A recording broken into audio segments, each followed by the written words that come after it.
Yo, what's up mga ka-travelers and welcome back to my channel. So ayan, nasa Olivares, Tagaytay tayo. We're on our way to Magallanes. Actually, it is east-west na Sugbo Road. No? Magkakaroon tayo ng short ride there. Naalala niyo yung past nating video, hindi tayo nakatuloy din sa may parang view deck. So ito guys ay magiging tawag nito siguro brunch na. Yan, brunch ride. So ito, nandito na tayo sa bandang Alfonso on our way to Twin Lakes kasi merong shortcut doon. Ayan, nagpagas kami sa Shell kasi medyo malayo-layo at nilagyan ko na rin yung reserve tank ko ng fuel. So ang plano ko ngayon dito guys sa ating short vlog is konti lang muna yung aking sasabihin para ma-enjoy naman natin yung POV. So ayan guys, going to Twin Lakes na, no? And yan, let's enjoy the POV.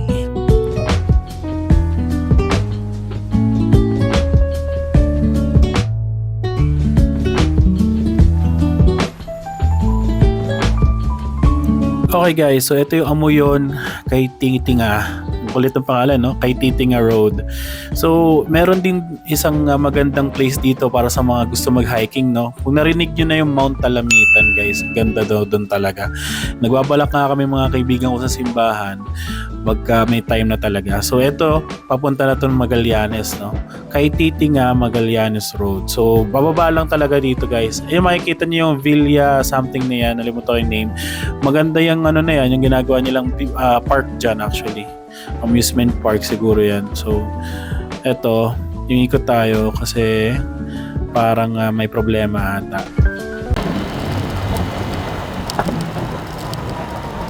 Okay lang.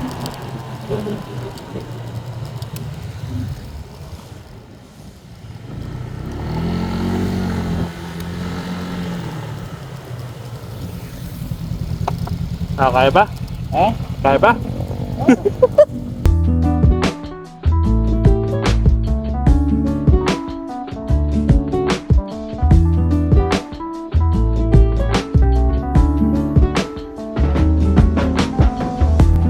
Okay guys, so eto guys, yung pinakamagandang place sa Magallanes, no, yung punong-puno ng mga puno.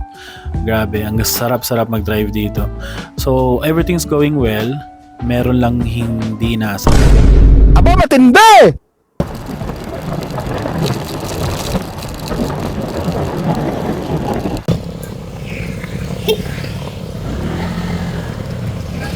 Lagi na lang lumalampas dyan.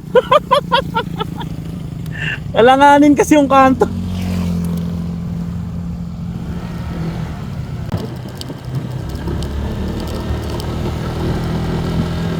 Ay nako, lagi na lang lumalampas dito.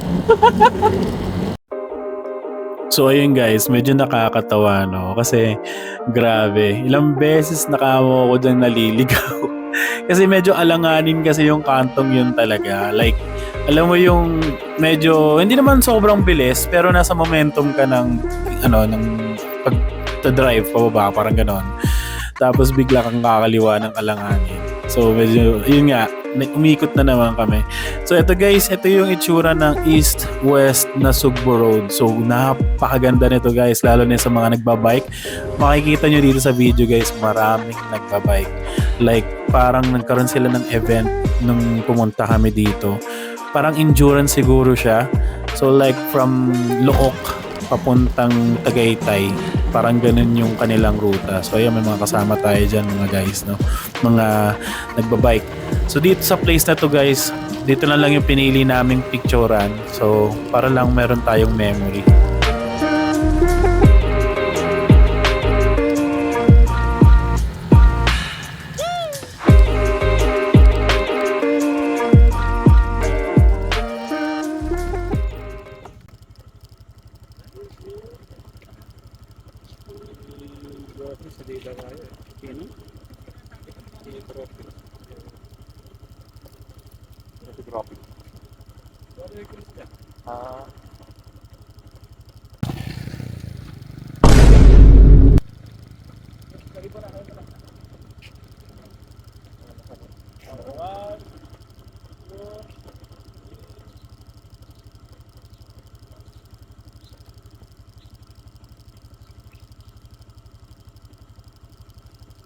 Let's Okay guys, so ito pabalik na tayo, no? Pabalik na tayo ng Tagaytay. So yun lang talaga yung pinuntahan natin doon. So ito, konting flyby, Tatay Ocampo, you know, tsaka si Congressman John Rodriguez. Yes, Kong! Shoutout sa'yo, boss! Niloloko kasi namin talaga siya. Mukha kasi siyang congressman. So ayun guys, no? Tapos meron din pala tayong dadaanan dito since sinabi ko nga sa inyo na brunch, no? So dadaan tayo ng Salipit. So ang oras pala nito is mga 9 na siguro to ng umaga. So pupunta tayo ng Salipit Coffee Farm kasi na kung makikita nyo doon sa nakalipas kong vlog is pumunta tayo doon and yet yung oras nila kasi lunch. So yan, on our way to Salipit Coffee Farm kasi hindi pa talaga namin na-testing kung masarap ba yung breakfast doon. So let's go!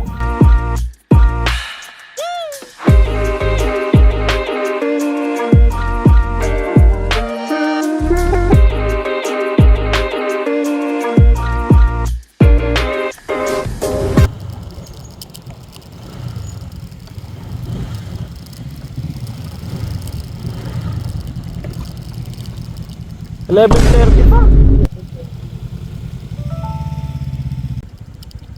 Malanganing oras yung 11:30.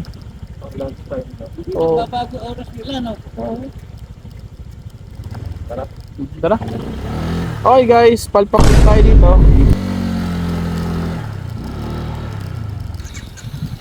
Salipit Coffee Farm, not for breakfast, for lunch only. So I don't recommend this place to you guys.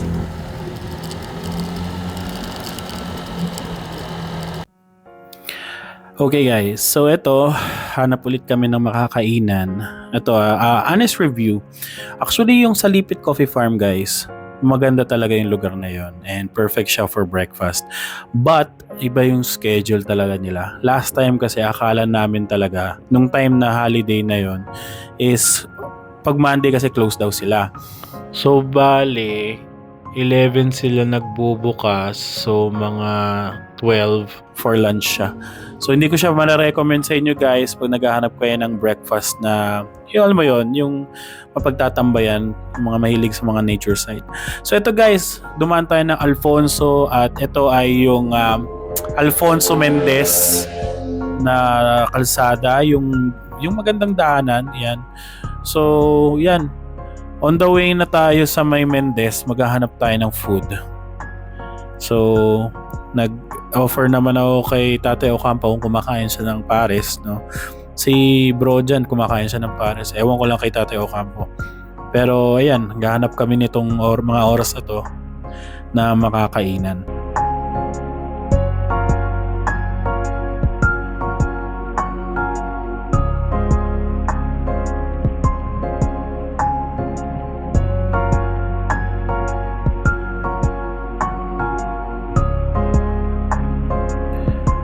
Okay guys, so nandito tayo ngayon sa may Mendez na mismo. So ito kasi yung lugar ng Wing Commander. So Wing Commander kasi napakasarap na mga wings nila, only wings, meron din silang sizzling. Kaso ang problema, yung makikita nyo, umalis tayo no? Ang problema kasi is sarado sila. So mga anong oras na siguro to, mga mag-11 na siguro to. So yun, hanap ulit tayo hanggang sa nandito tayo sa M&M.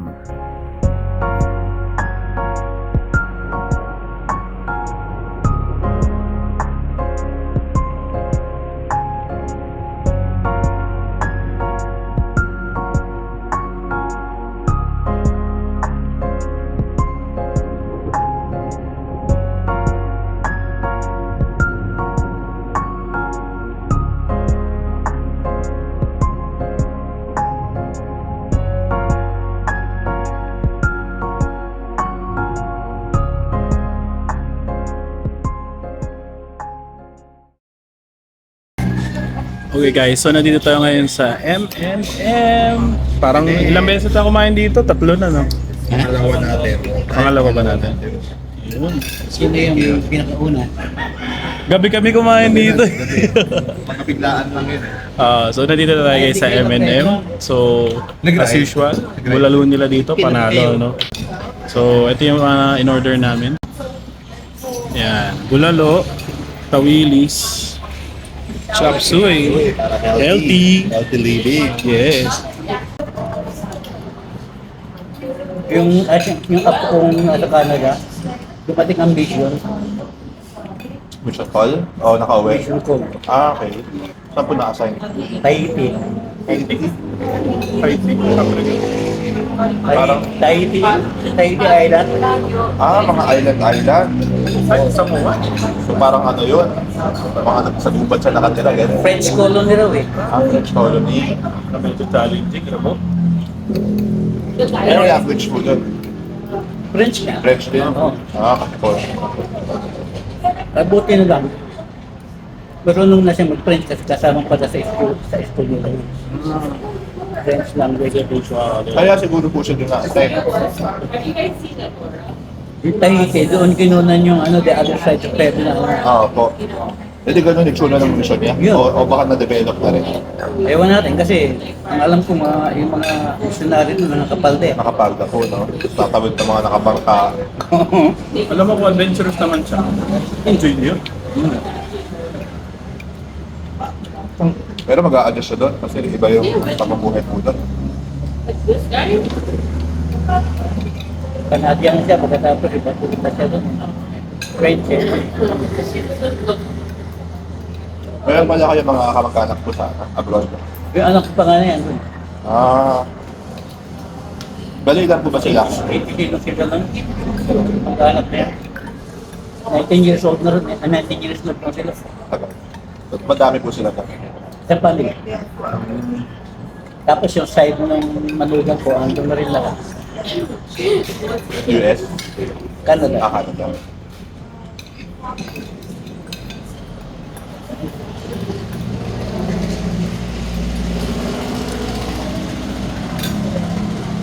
Bukod yun ay bukod yung sabaw. Ay, Andi toyo. Ah. Okay guys, another busog brunch na naman. So ang kinain nga namin dyan is fried tawilis, bulalo. At I think yung bulalo is mga nasa 1 to 4 na tao. At yung chop suey, grabe napakasarap. Ito guys, on our way back to to Mendez. Kung makikita nyo, sobrang traffic. Yan yung sinasabi ko sa inyo guys na yung situation dahil dun sa overpass. Grabe. Minsan, or actually maraming times na umaabot hanggang dun sa may M&M yung traffic. Dahil lang dun sa ano na yun. Sana, magawa na nila ng paraan yan. No? Grabe yung traffic dyan guys.